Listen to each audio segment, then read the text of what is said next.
আমলিক যারা করে বা আমলিক যারা সমর্থক তাদের বংশের ঠিক নাই, তাদের জন্মের ঠিক নাই, তারা হলো জাউরত। কেন বলছি আসুন।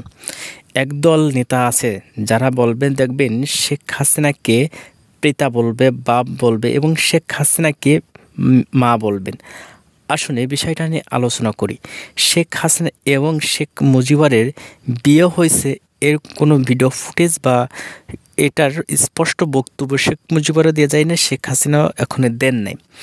বাট যদি শেখ মুজিবর এবং শেখ হাসিনা এদের বিয়ের স্বীকৃতি না দেয়, তাহলে আমলিকে যারা শেখ হাসিনাকে মা বলে এবং শেখ মুজিবরকে বাবা বলে, এটার মানে কি? তাও হলো এরা হলে শেখ হাসিনার এবং শেখ মুজিবরের জাউরার সন্তান। এখন আমলিক যারা করে বা আমলিক যারা করতো, এদের প্রতি প্রত্যেকের ডিএনএ টেস্টের প্রয়োজন। আসলে শেখ মুজিবর এবং শেখ হাসিনার মধ্যে এদের সমস্যা নাকি এদের প্রকৃত জন্মের সমস্যা?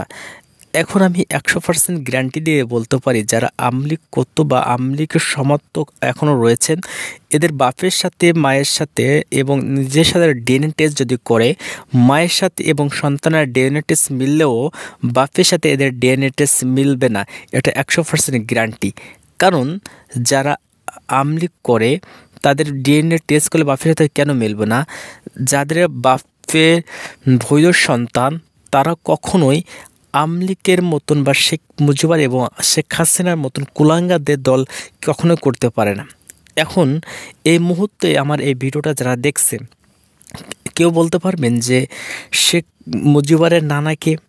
এটা যদি কেউ না বলতে পারে, ভাই শেখ মুজিবর যদি জাউরাত হয়, শেখ মুজিবর যদি জাইরো হয় এবং জাইরোর সমর্থন যদি কেউ থাকে, তাহলে তারাও জাইরো না হলে জাইরোকে সমর্থন কেন করবে?